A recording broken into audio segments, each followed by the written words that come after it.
There is an interesting problem in probability and statistics called the coupon collector problem, and I find it particularly interesting because it comes up fairly regularly in the real world. A more advanced version of the problem happens every time you open a pack of Pokemon cards, or you open a loot box in a video game. And the problem states that suppose there is some competition, and there are these cereal boxes that give out coupons. And what happens is if you get every single type of coupon, you win the competition. Well, every time you open a box, you get one coupon randomly, but you could potentially get duplicates. So, how many boxes are we expected to have to buy before we eventually get all of the coupons? The way we are going to do this is by asking ourselves at every point how long we expect it to take us in order to find a new coupon. So when we first start, we don't have any coupons. So the first box that we open is going to be a brand new one. However, once we get that first coupon, there is now one less possible option for us to select. So if there are n coupons, there are now n-1 possible options that will be brand new to us.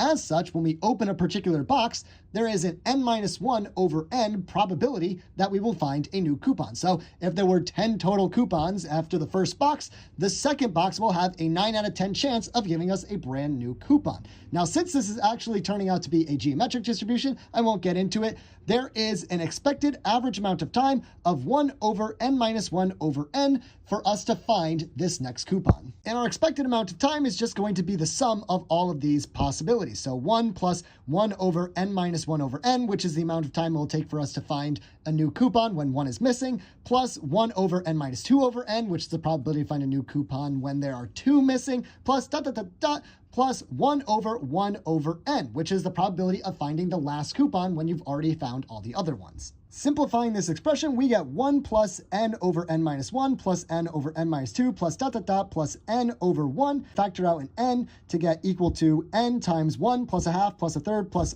dot dot dot plus 1 over n, which turns out to be the nth harmonic number. And I told you the harmonic series appears everywhere and it is a drama queen of mathematics. So the expected amount of time is going to be n times the nth harmonic number, where n represents how many different coupons there are. And if you want to approximate this, this will be about n times the ln of n plus a half, approximately. So, for example, if we had 100 different type of coupons, we would plug this into the formula and see that it would take us, on average, about 500 boxes before we found all of the coupons. Now, a big assumption is that this assumes that all coupons have an equal chance of actually being pulled, which in an example like a trading card game or a loot box is not actually true at all. However, it can be modified in order to make that work. But the math is more complicated, so maybe I'll do a video on it one day, I don't know.